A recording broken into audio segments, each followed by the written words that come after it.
Yeah, I start this by coughing, go figure. I just wanted to, and of course that happens. I knew it would. Let's start this video just by saying that I want to make it clear that I still hold the same positions on Syria. I'm still against U.S. occupation involvement in Syria and in that entire region and all the other wars we're in. And I think we should get out. So I have not changed my opinion about that, but I do think it's very important that I clarify misinformation I gave. And I do retract a news story that I gave that I was wrong about, and I apologize on. And it wasn't the source's fault. It was me because I did misread the source, and I kind of just jumped a little bit to a conclusion in my mind, and I apologize. But I didn't even realize this myself until somebody else was watching the news, and I just so happened to overhear them talking about the story and the real reason why, and the reason why they had potatoes thrown at U.S. troops. And I apologize because I had reported that it was anti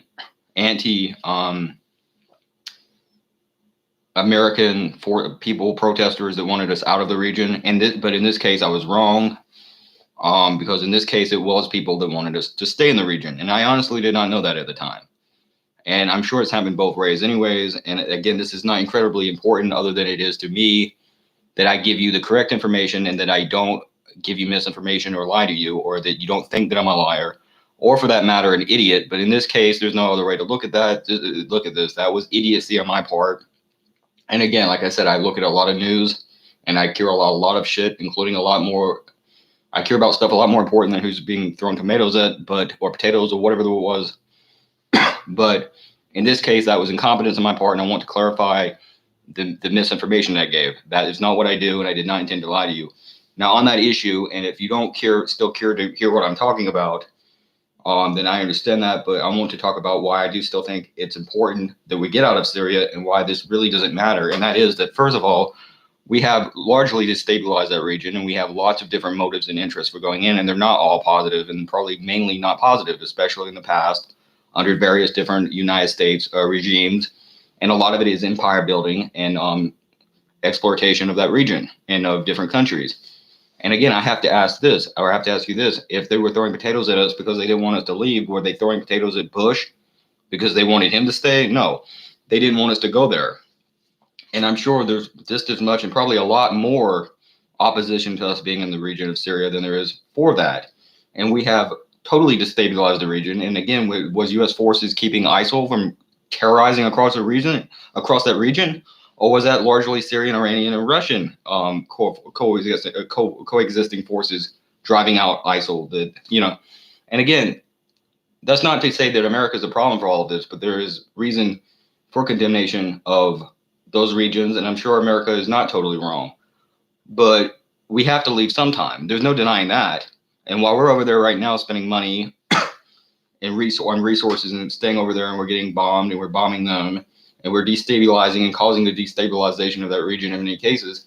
But even if we were helping them, while we're spending money and getting killed and killing them, we have to leave sometime. There's no denying that. Is this going to be like another Afghanistan where we stay over there forever? Or, when do we leave? Where do we leave Afghanistan, for that matter? And there's no coincidence when you look up online and you see massive photos of United States soldiers guarding poppy fields. Is that why we're over there? But even if we are there to help the Syrian people, and if it's as serious as some people have said about issues facing Syrians or the people in that region, or in this particular case having to do with other countries coming in and regions and forces in the region, then we should stay as long as they are in immediate danger, and we should protect their interests. If it's that immediate that people might be killed. And again, I'm hot too, by the way. It's kind of humid where I'm at. But if it's that immediate that people might be killed, we should stay for a while longer. But we have to leave sometime.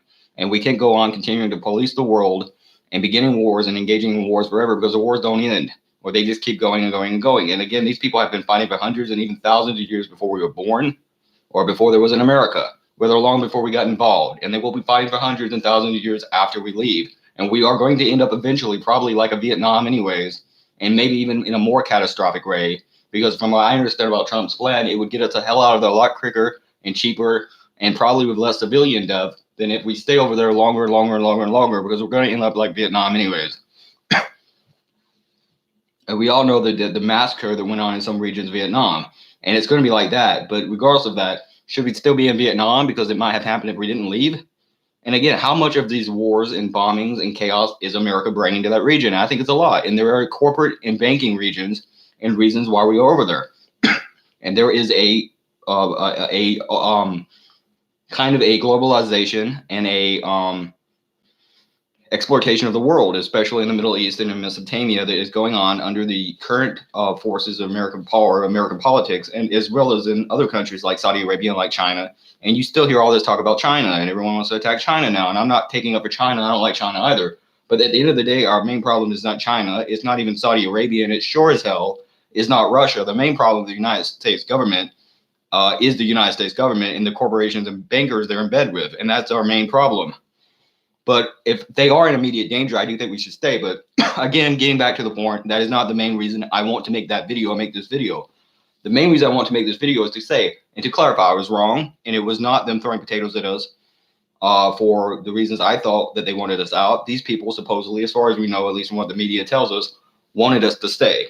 And for all I know, maybe I was right. Who can say anymore? But again, we can't stay forever. But I was wrong. And it's like there's a guy named Vince Russo, who's a wrestling writer that I used to like, or that I like, who wrote a lot of good television. And one of the things that he talks about, or he said rather, was that, you know, he doesn't like a lot of these, what he calls dirt sheet writers, or people that write on the wrestling business, because they don't retract stories and they don't admit if they're wrong, or they don't admit when they're wrong. And I don't want to be that guy, and I don't want to do that. And that's what I'm trying to do here, is admit that I was wrong.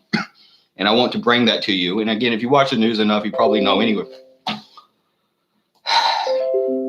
Fucking pop-ups. But again, I want to bring that to you, that I was wrong about that issue, and at least the information that I gave was wrong from what I know. But also, I'm not trying to be a journalist, and I'm not involved in journalism. And he said you can never be a journalist if you want to admit when you're wrong. But that's not what I'm doing, and that's not what I'm trying to do here. But I am a philosopher and a sociologist, and I am someone that is involved in some level with politics, and I blog and I do my work on the internet, and I want people to trust me and believe what I say. And I can't ever expect you to do that either if I'm not going to admit when I'm wrong. And I'm trying to do that. And that's what I want from the country, is to admit when they're wrong, or when they're wrong about something, to admit that you're wrong. And we don't do that as a people and as a nation anymore. And that's a problem. But going beyond that, in order to study and apply my discipline, and to study my discipline, I have got to admit when I'm wrong. And I was wrong about this, and that was misinformation. But that doesn't change the fact that we can't continue to be in these countries forever policing the world. And we were wrong, and we are wrong to be over there. But in this case, I was wrong. They threw the potatoes, as far as I know, because they want us to stay. Those people did. Okay, so that's all there is to that. But I think we should get out, and that's all. Peace 666.